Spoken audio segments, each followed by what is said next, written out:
vamos dar continuidade aos assuntos, né? Todos estão vendo aí a tela dos slides? Sim. Então tá já. Isso, obrigada. Tá? Então hoje nós vamos ver. Opa, foi rápido demais. A gente vai ver essa parte da integração entre o Balance Scorecard e o orçamento, tá? Qual que é essa integração, né? O que vai acontecer na aula de hoje? Nós vamos falar com essa ligação que vai ter entre o planejamento estratégico, o BSC, né? E o orçamento, né? Que agora nós vamos começar a montar as peças orçamentárias, né? No caso, a próxima aula, deixa eu dar spoiler da próxima aula. Dá um segundinho, isso, né? Na próxima aula nós já vamos iniciar falando das peças orçamentárias, né? Porque acho que eu já até comentei com vocês que o orçamento, ele não é feito de uma única vez, né? Ele é montado em partes, né? E ele é montado em partes, tá bom?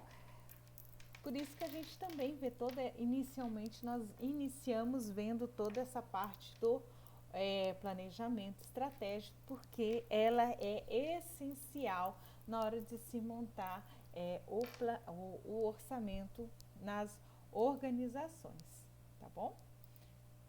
Então vamos lá, tá? Então o que o autor vem falar, né, dentro dessa primeira parte aqui, né? Então, o que o autor ele fala? A gente vai iniciar nós iniciamos o orçamento no plano de ação, né? Então, nós vamos combinar o planejamento estratégico, né? E aí, após essa parte do planejamento estratégico do BSC, nós vamos iniciar o plano de ação dentro da organização, tá bom? Então, cada área, cada parte, ela vai refletir o futuro, o que se espera dentro da organização, tá bom? Então, nós vamos materializar os objetivos e as ações que vão ser necessárias dentro da organização para que a gente consiga materializar o plano de ação, tá bom? Porque muitas vezes as organizações fazem, né, o plano de ação, tá? E aí o que acontece? Fica muito bem feito, tá? Mas aí não sai do papel, né? Fica só no papel. E plano de ação não foi feito para ficar somente no papel. Foi feito para ser colocado em prática, tá bom? Para que possa alcançar todos os objetivos, né? De desenvolver o negócio, né? Que é crescer, fazer o negócio crescer, fazer o negócio acontecer, tá bom? Então, dentro do plano de ação, o objetivo final, né, do plano de ação é o orçamento. Por quê? Essa parte do planejamento, do plano de ação, o planejamento nada mais ele vai auxiliar o orçamento empresarial a quantificar, a colocar em valores o que a organização necessita, né, para poder realizar aquele processo orçamentário, tá bom? Então, quais são os planos, né, detalhados que a organização, né? O autor começa a falar aí, né, que o processo orçamentário ele envolve, né, a elaboração de planos detalhados, tá? Os objetivos, que, né, isso aí já está bem claro para nós que toda organização, o objetivo principal de todas as organizações é lucro, gente. Lógico, tem que ter a sua missão, sua razão de existir, como ela quer vencer esse negócio, mas acima de tudo, o objetivo central, né, é o lucro. A empresa espera ter lucro, ela almeja o lucro, tá bom? E aí ela fala também das previsões de quanto que ela vai ter de despesas, né, dentro das políticas de planos já existentes, tá bom? E a fixação de planos futuros também, como que isso impacta, né, dentro do contexto empresarial e como cada indivíduo vai ser responsável por cada parte, tá bom? Então, quando nós finalizamos todo o planejamento estratégico, e aí por isso que o autor faz essa afirmação, né? Que o componente final do planejamento estratégico é o orçamento, tá? A finalização, o fechamento do planejamento estratégico é o orçamento, onde nós vamos quantificar quanto de dinheiro se faz necessário na organização, tá bom?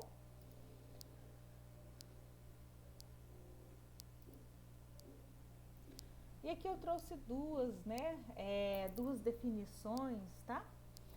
Santos, ele aborda falando que o orçamento é a quantificação, quanto de dinheiro se faz necessário para que o planejamento estratégico ocorra fielmente na organização. Então, o planejamento estratégico, né, você vai fazer toda a parte do planejamento estratégico, o orçamento ele vai dizer quanto de dinheiro a organização pode ou não executar dentro do planejamento estratégico, tá? Depois, se ela observar que ela não pode, né, fazer todo aquele processo, se ela não tem todo o recurso para fazer aquele planejamento estratégico, depois chega nos momentos de ajuste, também tem isso dentro do orçamento, tá bom? Tavares, gente, ele já fala o seguinte, ele já faz essa afirmação que é essa etapa, né, do planejamento estratégico em que se estima qual é a melhor relação entre os resultados e despesas, né, para que possa atender essas necessidades e objetivos da organização. Então, isso quer dizer, quanto de dinheiro nós vamos investir para que nós possamos chegar aos objetivos traçados, né? Lembram lá que aulas passadas a gente perguntou, né, na hora de elaborar a missão, a gente fez aquela pergunta, né, como pretendemos vencer esse negócio? Então tem que ficar muito nítido, né, na hora de descrever a missão da organização e através da descrição dessa missão na organização, é que ela vai ter que falar o quê, gente? Se o que vocês estão planejando no planejamento é compatível com o orçamento, se vocês têm dinheiro para tudo isso, se tem dinheiro o suficiente para essas ações, tá? Isso que o autor traz aí, ele fala isso, tá? Aqui, gente, passou rápido demais, tá? Então, o que nós vamos ter nessa imagem, né? Essa imagem aqui, gente, é os passos para a elaboração e implementação do planejamento estratégico na organização. Então, ele vai ser dividido em duas partes, né? Nós temos aqui o processo de planejamento estratégico e o processo de orçamento anual, tá? Se vocês observar aqui esse fluxo de setas, né, ele vem falando da identificação, quais são os objetivos da organização, né? Aí nós entramos aqui dentro do planejamento estratégico em si, né? Qual que é o potencial, avaliação das alternativas, seleção das alternativas e cursos de ação. E aqui que nós começamos a entrar no orçamento em si, né? Que ele fala o quê, ó? Implementação dos planos de longo prazo de orçamento anual, tá? Se vocês entrar aqui no último item, ó, 7, correção das divergências do plano, ó, eu tenho esse fluxo aqui, do quinto nós vamos para o sexto, que é monitoramento dos resultados, quais foram os resultados obtidos na hora da implantação, na hora de colocar para valer, né? Fazer acontecer, né? Tirar do papel e colocar em prática. Eu começo aqui no item 6 a monitorar os resultados, né? Aquilo que se espera. Não teve os resultados, né, esperados, necessita-se de adequações. Aí a gente vem aqui para o item 7, né? Que a gente começa a fazer o processo de correção. Faz as adequações necessárias e depois a gente volta lá para o item 5. Por isso que eu falei para vocês lá inicialmente na aula que se for detectado alguma falha, for necessário fazer alguma, alguma adequação, Então, se for necessário algum processo desse, aqui no item 7 a gente faz esse processo de correção e volta lá para o processo de implementar. Nós voltamos implementando todo o sistema novamente, tá bom?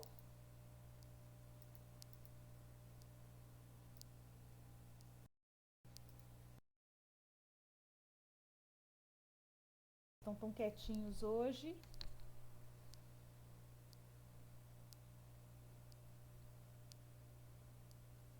Oi. Oi, professora, boa noite. Boa Não precisa, noite. por mim, tá tranquilo. Tá tranquilo? Então tá bom, Natália. Maiane, então tá jóia. Se estiver falando muito rápido, vocês falam, tá? Ó, tá, gente. Como vai acontecer esse processo de integração? Nós vamos integrar agora o BSC e o orçamento, né? Tá?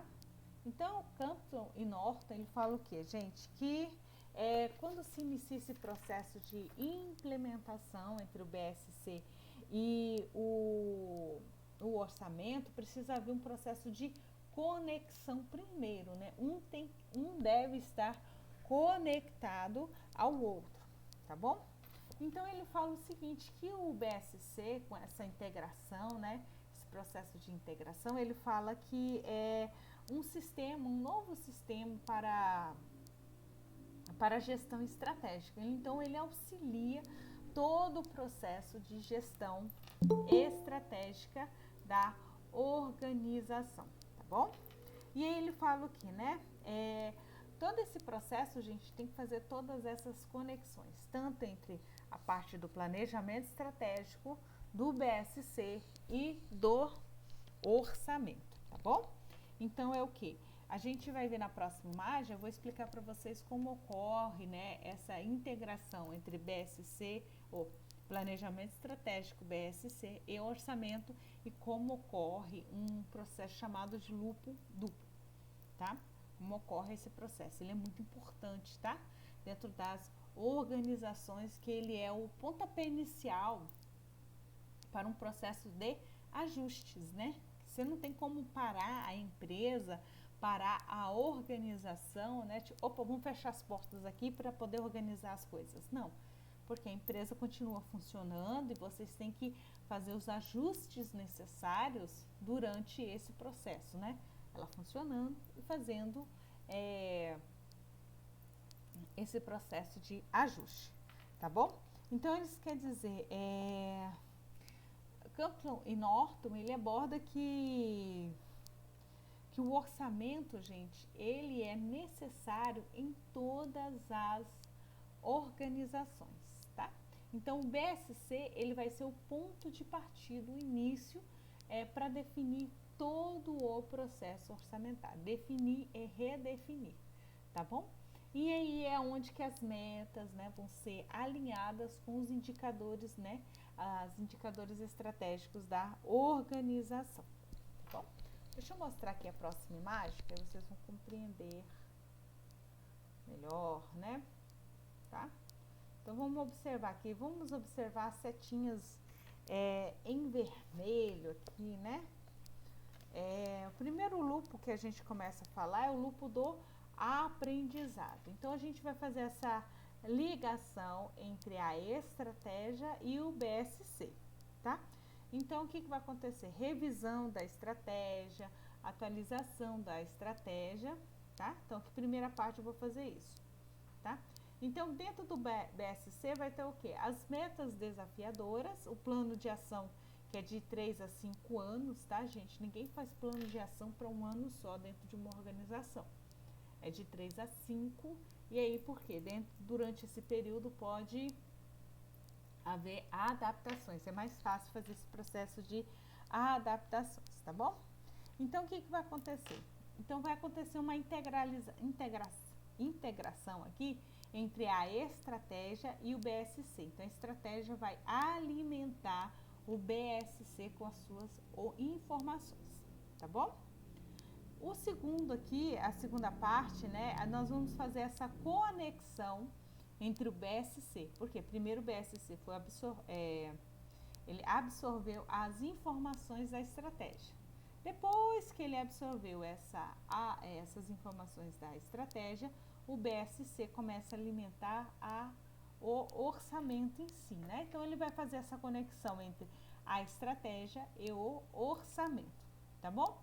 Então nós vamos começar aqui a avaliação da gestão, né? Isso quer dizer, lupo, aqui a gente tem um lupo, o primeiro lupo da gestão. Então nós temos o lupo aqui, o primeiro lupo da aprendizado estratégico. Depois nós temos o primeiro lupo da avaliação da gestão, tá bom? E aqui nós temos os inputs de recurso, as entradas de recursos e como é que ficou a performance dentro da organização depois que ela recebeu todas essas informações iniciais que colocou para valer, né? Colocamos para rodar, né? Toda essa parte inicial do orçamento, tá bom? E aí, o que vai acontecer, né? Nós vamos começar a fazer os testes, né? Para começar a ter os feedbacks, né? Então, o que vai acontecer aqui nas saídas, nos resultados, no outputs? O que nós vamos ter? Né? Entrou as informações, que essa primeira parte aqui, né? Ligamos a estratégia ao PSC ao orçamento, fizemos esse lupo da gestão das operações e houve o quê? A entrada de recursos, né? O input de recursos. Aí houve a performance, né? Como é que a empresa tratou desses dados, como é que ela colocou para valer, né? E aí ela começou a ter a primeira rodada de resultados. Então, gente, essa primeira parte aqui é o primeiro lupo, tá? Então, toda essa parte que eu expliquei aqui inicialmente é o primeiro lupo. Agora eu vou explicar o segundo lupo, né? Que é quando a gente fala que é um lupo duplo, tá bom?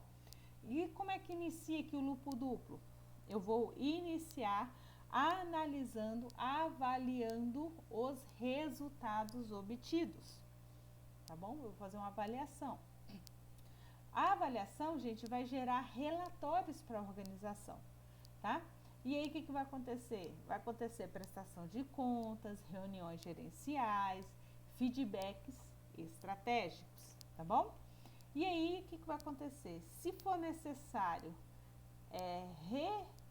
reformular, readaptar o BSC, essas avaliações aqui, se vocês observarem, lado direito de vocês da tela, aqui a avaliação, né? Oi? Professora, no caso, essa reavaliação vai ser só depois, no caso de uns 2 ou 3 anos, né? No caso que a senhora falou que é para começar a dar resultado um plano de ação. Isso. No caso, essa reavaliação é só depois, né? Sim, essa reavaliação, o segundo lupo, acontece de que forma? Quando começa a aparecer os primeiros resultados, tá? Pode ser com 1 ano? Pode ser com 1 ano e meio? Pode ser com 1 ano e meio, pode ser com 2, pode ser com 2, tá?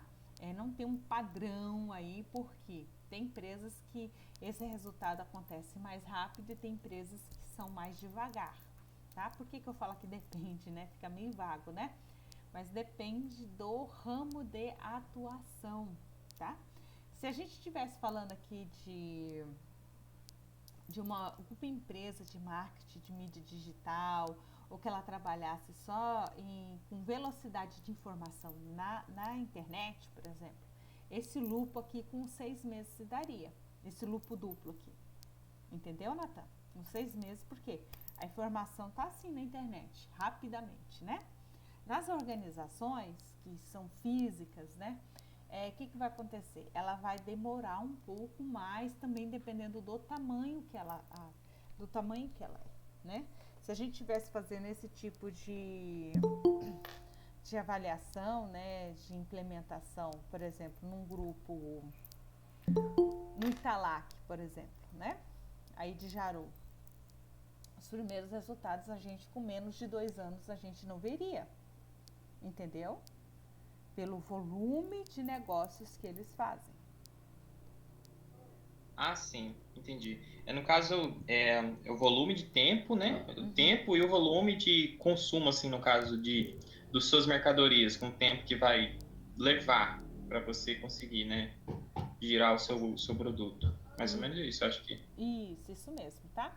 Conforme vai acontecendo o processamento de informações dentro da organização. Então, se é uma empresa muito grande, com muitos processos internos, aí demora mais. Por exemplo, Italac em Jaru, se ele produzir todos os produtos que são vendidos aí, realmente o lucro duplo dele vai demorar bastante, né? Se ele produzir o queijo, o leite pasteurizado, a manteiga, o leite condensado, o creme de leite, o leite em pó, cada um produto desse é uma linha de produção e cada linha de produção desse tem uma estratégia específica, né?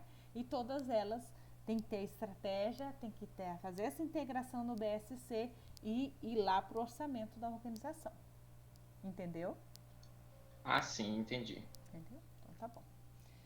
Então tá, gente, finalizando essa parte do lucro duplo, né? A gente fez essa primeira parte do lucro inicial, que é revisão da estratégia, né? Integração.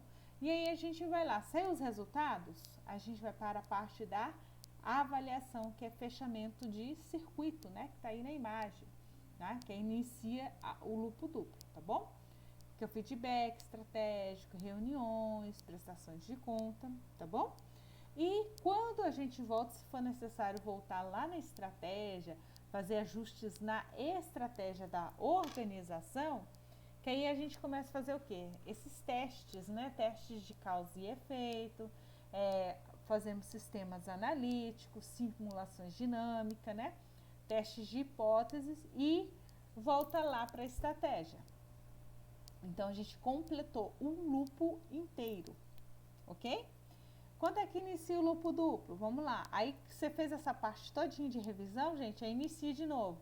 A estratégia vai abastecer informações no BSC, do BSC vai lá para o orçamento, do orçamento inicia-se o recurso até sair os resultados. Então, ele vai dar 2 giros inteiros dentro da organização. Professor, no caso, esse período que nem a gente está passando de pandemia, acho que muitas empresas que fizeram o seu planejamento do ano passado tiveram que reavaliar, né, no caso, todo o seu processo, todas as suas estratégias para lançar de novo um novo plano, porque talvez algumas estavam pensando em investir mais, às vezes, no processo, contratar mais pessoas, né?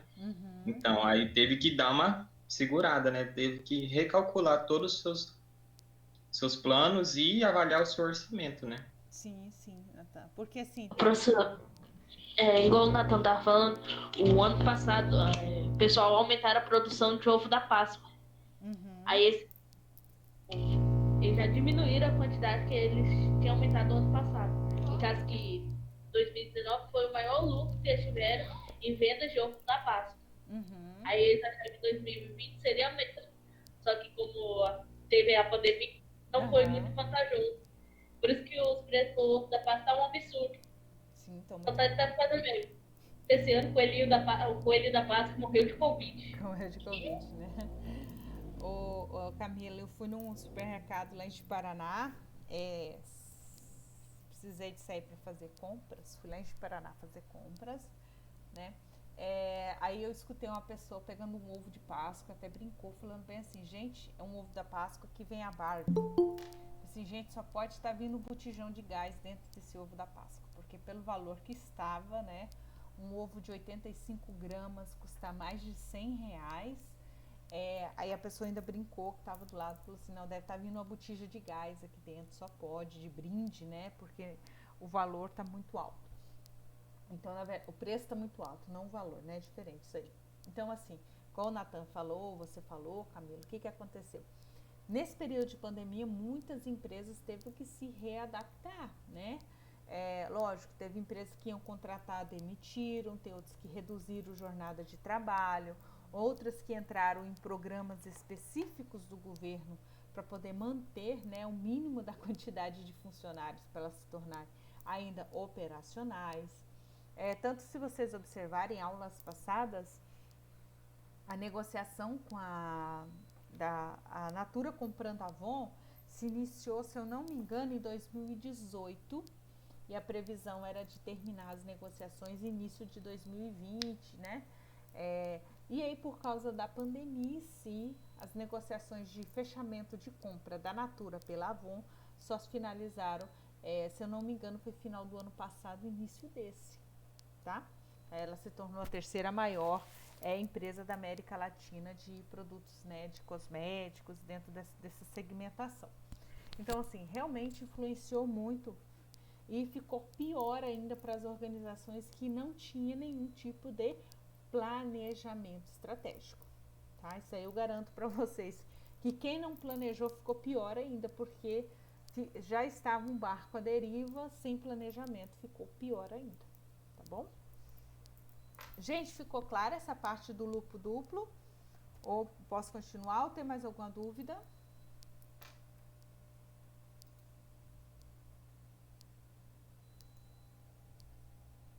Por mim, pode continuar. Pode continuar.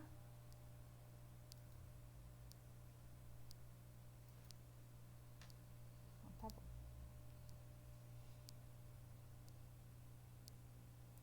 Então, tá. Então, o autor aqui fala que o BSC, né, o Balance Scorecard, ele administra 3 remédios, né? Para poder auxiliar todo esse processo de saúde gerencial, né, dentro do sistema de saúde gerencial, tá? Então, quais são esses 3 remédios que ele fala, né? Essa primeira conexão que existe entre a estratégia e o orçamento, né? Então, o que acontece dentro desse processo, dessa primeira conexão que ele fala, né? Então, tem o que? Metas, que é distendidas, né? E iniciativas, né? Estratégias entre o BSC e o orçamento. Então, ele faz essa primeira conexão, né? Às vezes até de maneira retórica, né? A conexão entre o planejamento e o BSC, tá? Então, o BSC, quando há essa conexão entre a estratégia e o BSC, ele está cedendo informações de maneira bem congruentes para a construção do orçamento, tá bom? Segunda parte ali, o segundo remédio, né, que ele fala é o fechamento do loop estratégico, né, que é o que a gente estava falando no slide anterior, né, que ele vai falar o quê? Que esses sistemas de feedback, essas informações têm que ser o mais verídico possível, gente, para que essa base de informações as empresas possam tomar decisões empresariais, ela possa fazer esse processo de se decidir, tá bom? E aí quando ela tem essas informações corretas, né, e faz esse processo de interligar o feedback ao BSC, né, que é quando acontece o processo do loop duplo, então ela começa a fornecer um novo referencial para elaboração de relatórios. Então esses relatórios vão abastecer toda a fonte de informações da organização para que ela possa fazer as adaptações necessárias lá na organização, tá bom? O último item aí, ele fala da experimentação, aprendizagem e adaptação, tá bom? Então, ele começa a fazer o quê? Ele começa a experimentar, gente, a hipótese da estratégia. Então, como é que é experimentar? Eles verificam se a estratégia está congruente com todo o processo do BSC e do orçamento da organização, tá bom? Então, ele fala o quê? Assim, ele alimenta as equipes, né, de trabalho no contexto organizacional, gente, para que elas possam examinar e experimentar todo aquele projeto dentro da organização. E se é necessário não parar ele, né, e readaptar conforme as necessidades da organização, tá bom? Então, o que acontece? Há essa integração entre os funcionários, colaboradores, chefes diretos, né?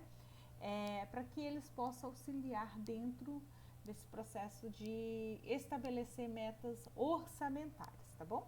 Para que a organização possa atingir todos os seus objetivos que foram traçados lá no planejamento estratégico, tá bom?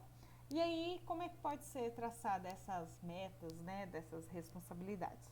Ela pode ser tanto por unidades de responsabilidade, tá bom? Ou como medidas de desempenho dentro do BSC, tá bom?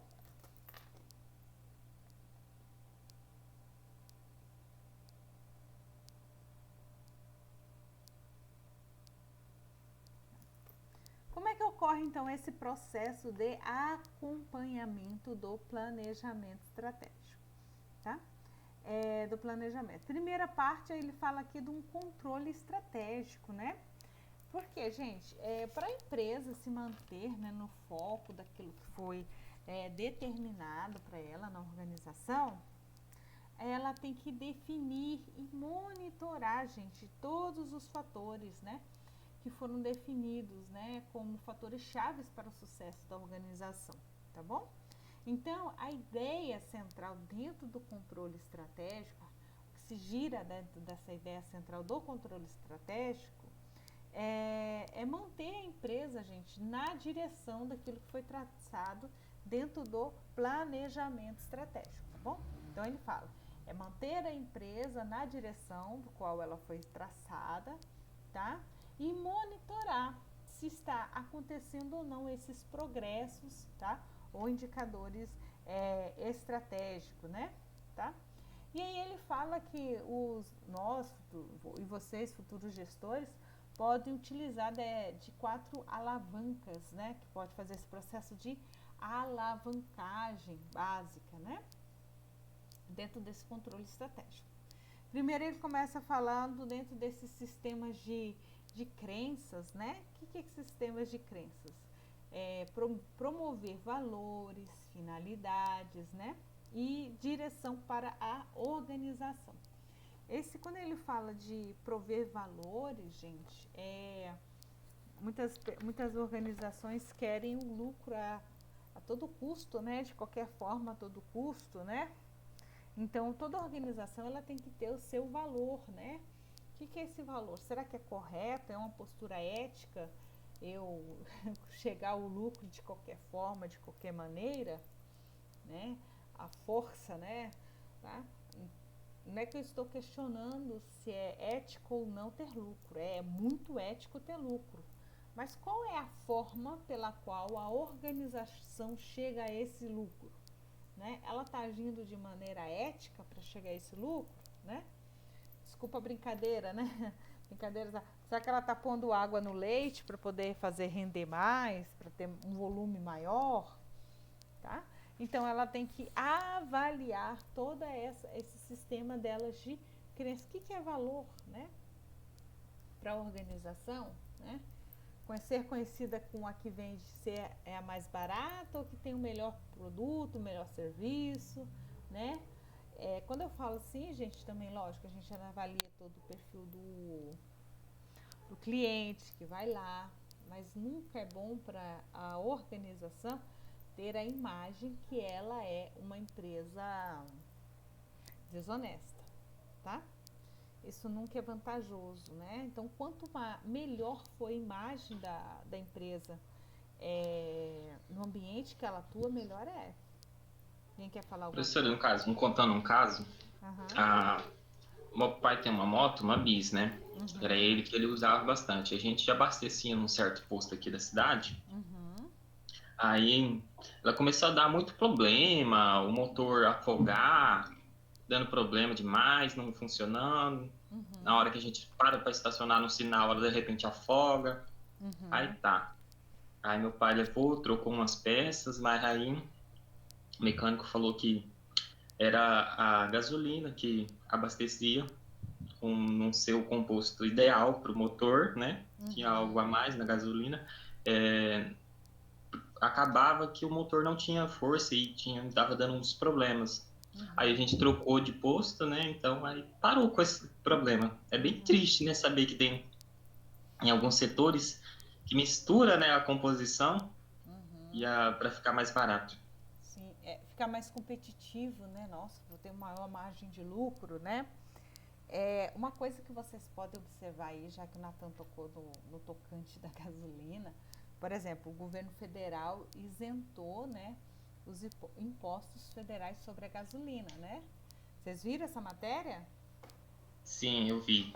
Então, aqui em Ouro Preto tem alguns postos que não retirou o imposto federal né, do preço final da gasolina, né?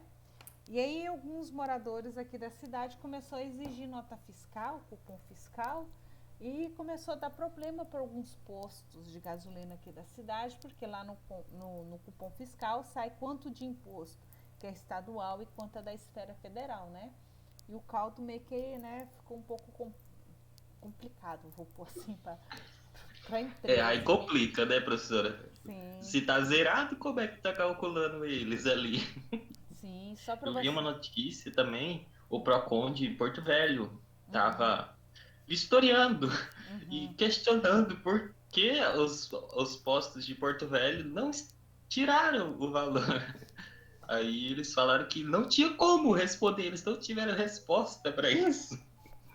Como que não tem como, gente? É brincar com a inteligência do ser humano, né? Falar que não tem como nos zerar, né? Aqui em Ouro Preto teve pessoas que, para não dar delegacia, polícia e algo a mais, né? Vamos pôr assim, eles acabaram completando o valor que foi cobrado de imposto em gasolina, né? Só para você ter uma noção de quase R$ 200, um pouquinho mais, menos de R$ 200, tinha quase 50 só de imposto federal cobrado nessa empresa, desse posto de gasolina específico que eu estou falando, né?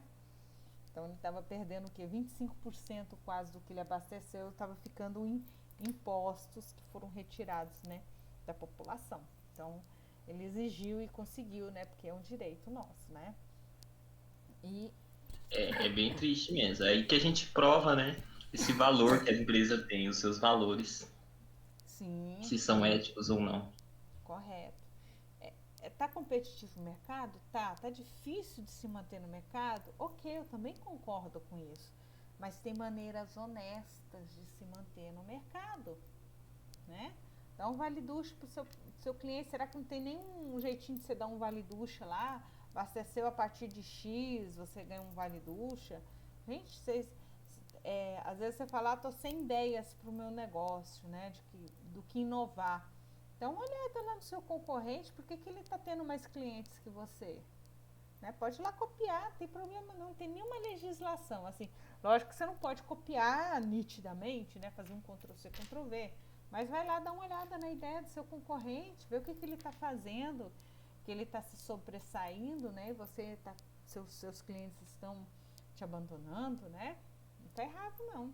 Só não perca os valores éticos, né? Dentro do contexto da empresa de vocês. Gente, sujar a imagem de uma organização até ela voltar novamente é complicado, tá? As pessoas terem confiança novamente é bem complicado, isso aí eu garanto para vocês.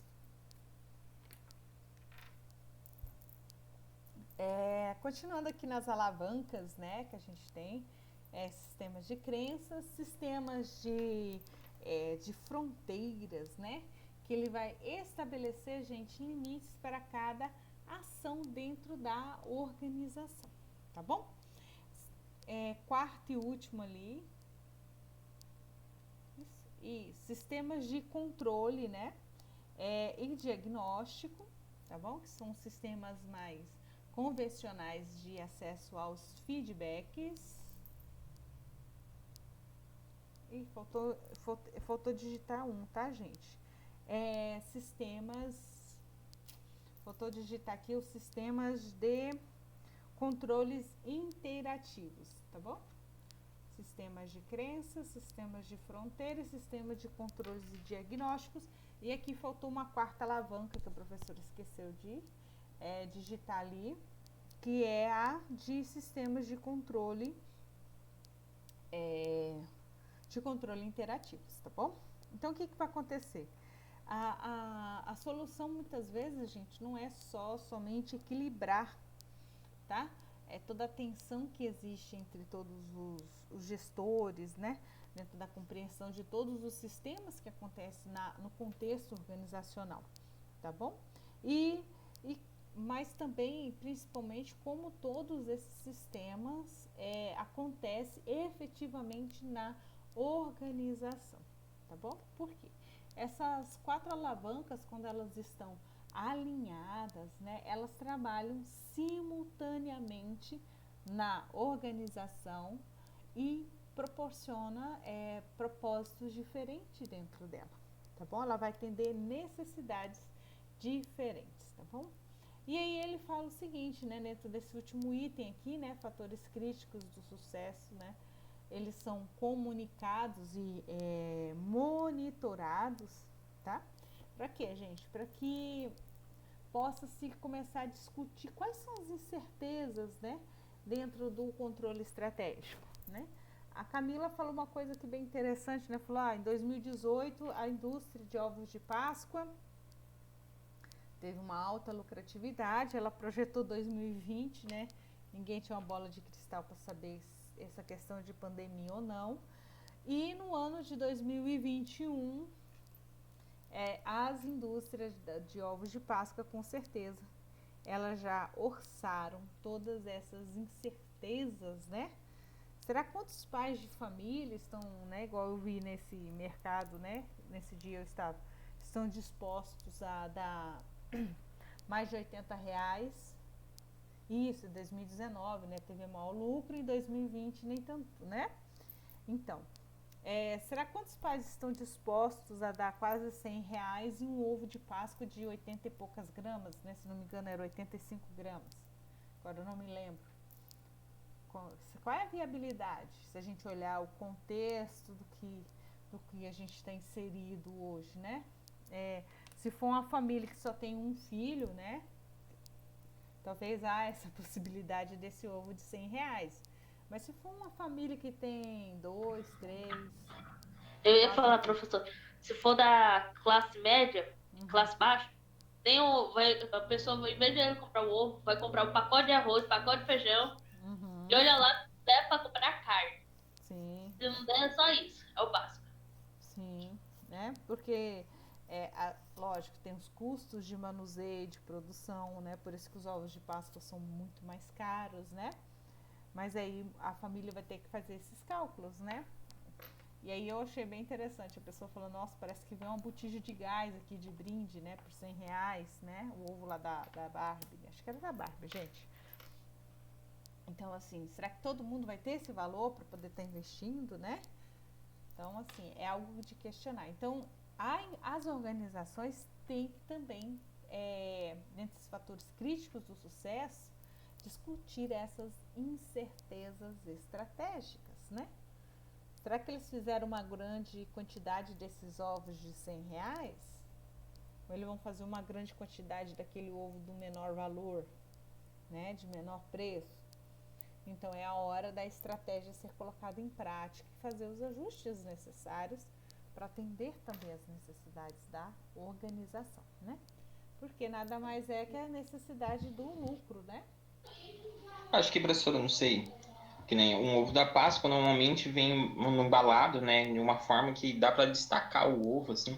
Não sei se talvez se mudasse a forma de embalagem, reduziria os custos, né, de produção, né?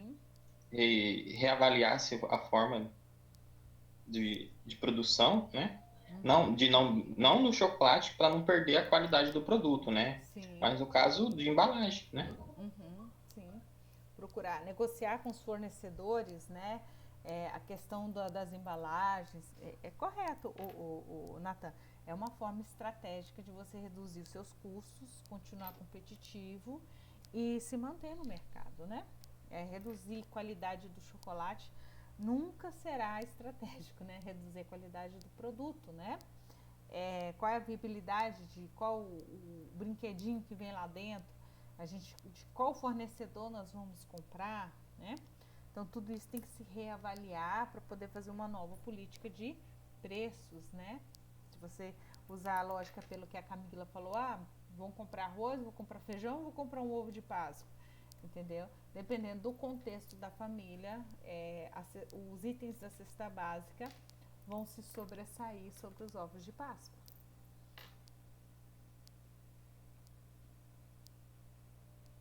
Tá? Aqui, gente, nós temos a imagem, né? Essa imagem de como funciona, né? Toda esses temas de alavancas de controle, né? Então, a gente vai ter essa estratégia, a estratégia empresarial e as 4 alavancas para, literalmente, alavancar a estratégia, tá bom? Então, dentro dos sistemas de crenças, né, nós vamos ter os valores, né, essenciais que o autor traz, né? Quais são esses valores essenciais que vão ajudar na alavancagem, né, da estratégia da organização, tá bom? E ela vai também auxiliar a buscar essas novas oportunidades desse processo de realçar todos os valores centrais da organização, né? Ter esse compromisso com a qualidade, né? O que a empresa vai continuar levando em consideração, tá bom? Segundo ponto ali que ele começa a falar dos sistemas de limites, né? Os riscos, quais são os riscos que a organização precisa evitar? Quais são os riscos que ela pode analisar e evitar dentro desse esse processo, né? Quais são esses comportamentos estratégicos que ela não quer que aconteça, né? O que ela não quer quais comportamentos estratégicos indesejáveis que ela quer que não ocorra na organização, tá bom? E aí ela fala também dentro das variáveis de desempenho, né, que afetam os sistemas de diagnóstico e controle, o que ela pode alterar, tá? Para que possa ser comunicado e monitorado todo o diagnóstico do que está ocorrendo na organização. E os sistemas de controle interativo, né, que são todas as incertezas estratégicas, né, tá? E essas incertezas estratégicas servem muito para nortear, aprender com os resultados atingidos, tá? E esses resultados atingidos dentro desse ambiente de incertezas, né?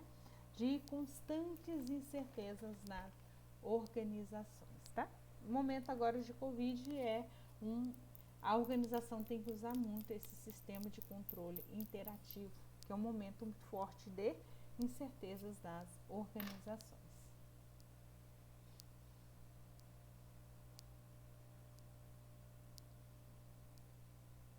Acho que essa parte ficou bem clara, não ficou, meninos? Sobre esse sistema de crenças, de fronteira, de diagnósticos.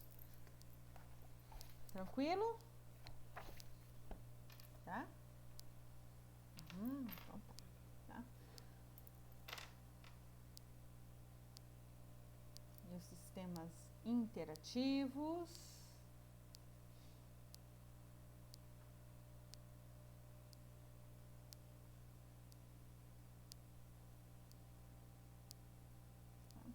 Então, dentro da alavancas de controle, ela também vai influenciar outros processos dentro da organização, tá bom? Quais são esses outros, né, processos? O controle tático, gente, é um deles que vão ser influenciados, tá? Pelas alavancas de controle, tá bom? Então, o que o autor define o controle tático, né? Quando ele está sendo utilizado nas alavancas de controle, tá bom? Ele fala que é esse instrumento, né, que serve para essa verificação, acompanhamento, né, de medidas mais gerais em níveis de cada unidade. Então, cada unidade organizacional, desculpa, gente. Então, cada uma dessas medidas dentro, né, dentro de cada nível operacional, ele vai fazer o quê? Ele vai fazer esse processo de avaliar os gestores, tá? Dentro daquele nível intermediário do qual eles fazem parte, tá bom? E aí, como é que vai acontecer? Essas medidas podem ser tanto quantitativas ou qualitativas, tá? E assim ela pode verificar se todos os objetivos traçados lá dentro do controle tático, ele está sendo atingidos ou não, tá bom? Segundo ponto aqui também, ele afeta o controle operacional dentro das organizações, tá bom? Então ele fala o quê? Que dentro do controle operacional, ele é visto como essa ação necessária, tá? Para que possa ser realizado os objetivos, os planos, as políticas e todos os padrões estabelecidos no contexto empresarial, tá? Então, o que vai acontecer?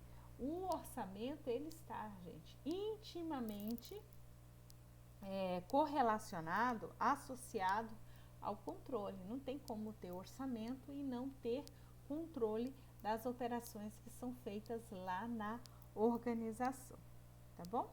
Então, para que serve todo esse controle? Para que as organizações possam verificar se realmente aquilo que foi projetado, orçado, tá?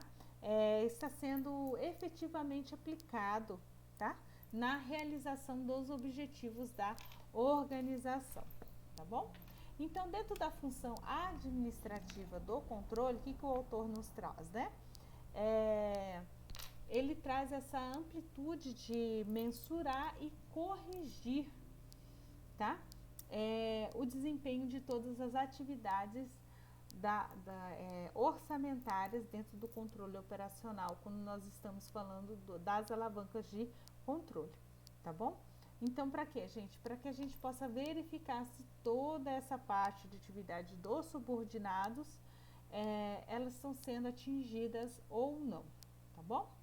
Segunda parte, ele fala dentro desse sentido amplo da função controle, né? Ele fala que envolve muito, gente, esses processos de avaliação de desempenho, muitas vezes de comparação de desempenho real, né? Com os objetivos, com os planos traçados, com políticas e padrões, né? Quais são as análises dos desvios, né? E quais são as tomadas de ações corretivas que são necessárias dentro desse contexto do controle operacional da organização, ok?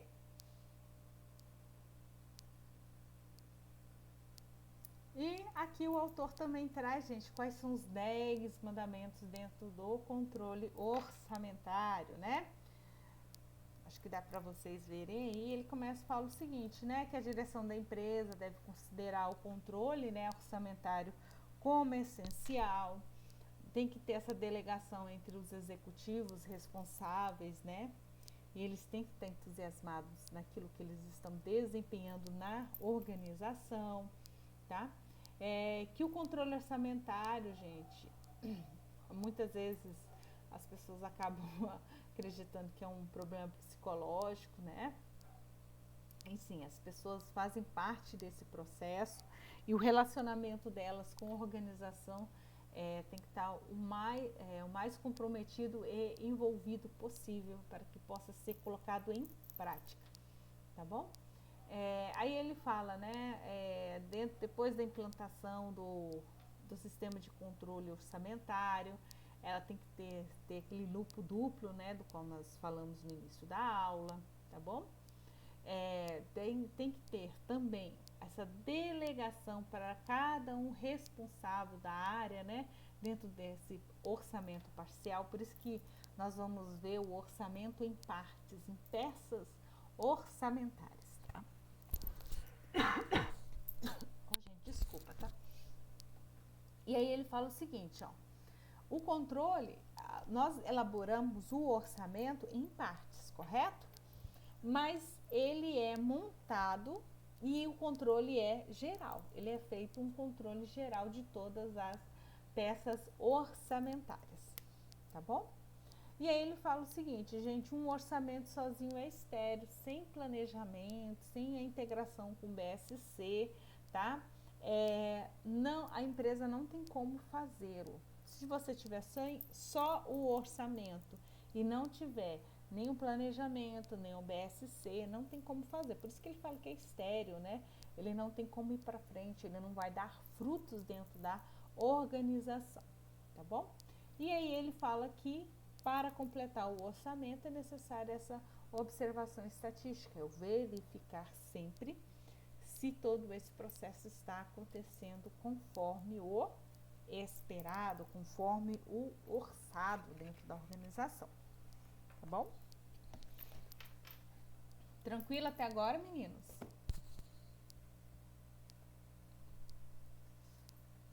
Meninos e meninas? Sim, professora. Então tá bom. Vamos lá para o nosso exercício da aula de hoje, ou dúvida só na hora do exercício, né?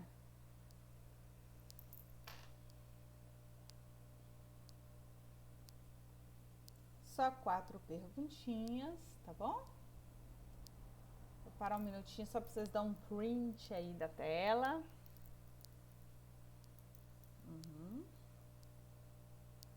Deram o print? Ok, tá? Isso, obrigada, Daniela. Então tá, gente. Alguém quer falar alguma coisa? Pode falar.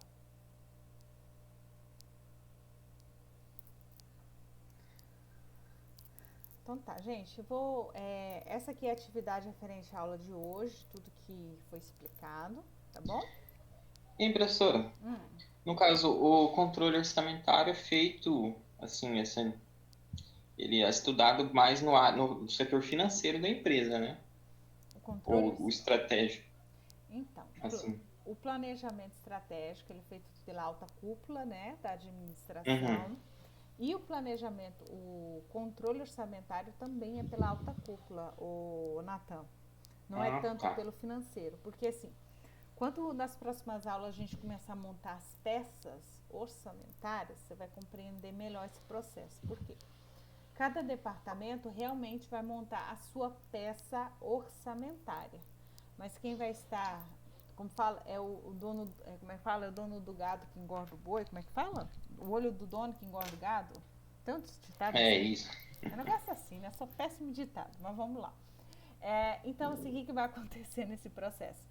Passa todas essas informações pela alta cúpula administrativa, tá? Porque, vamos supor, o primeiro orçamento que nós vamos montar, a primeira peça orçamentária que vocês vão aprender a fazer é o orçamento de vendas, tá?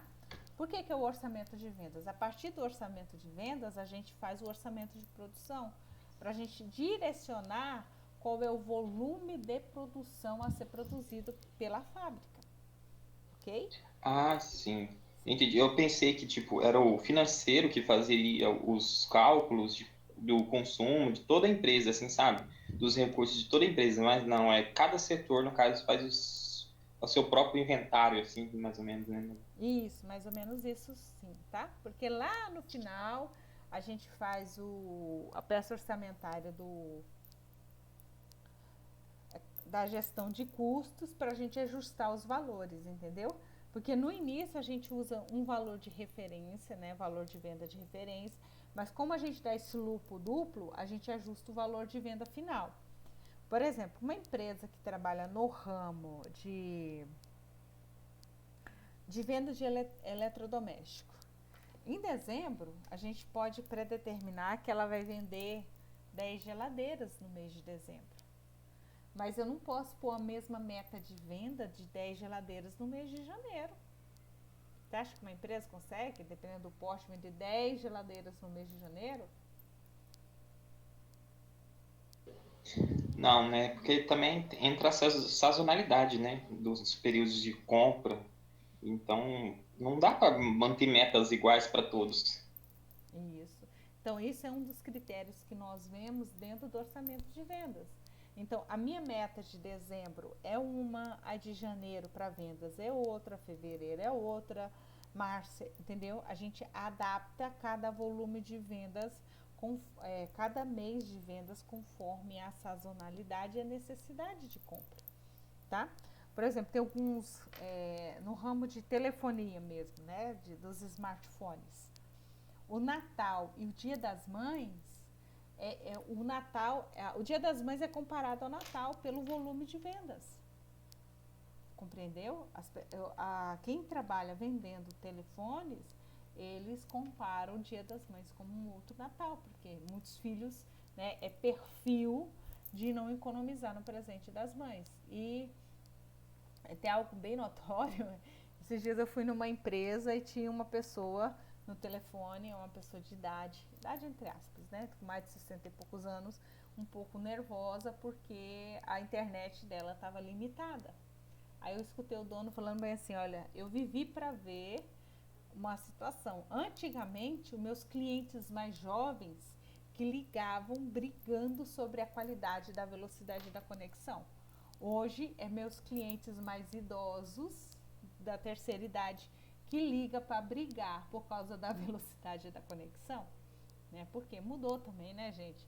Eles em casa, pandemia, muito tempo, né? Então, a única distração é a internet, né? E aí eu achei interessante o comentário dele. Realmente, essa parte comportamental mudou muito, né? Então, até nisso, na hora de se montar um orçamento de vendas, a gente tem que analisar esse perfil de consumo. Ah, sim. Tá? Entendi. Entendeu? Então tá bom. Tá? Gente, aí vou deixar essa atividade para ser feita hoje, tá? O material, eu acredito que a apostila já está lá direitinho, tá? Mas qualquer dúvida, gente, qualquer dúvidas, vocês podem me questionar, podem me mandar as perguntas tanto lá no Classroom quanto no grupo, né? E professora, as aulas estão sendo gravadas? Sim, todas estão sendo gravadas. Ah, tá. Tá?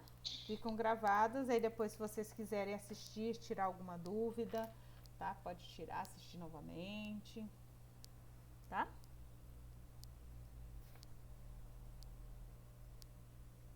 Por que, Nathan? Ok. Não sabia não, Nathan, que tá sendo gravada? A aula de hoje eu vou aparecer bastante. Não tem problema não. Meu programa só foca mais os slides, vocês ficam tão pequenininhos. Assiste depois uma aula lá no YouTube pra tu ver.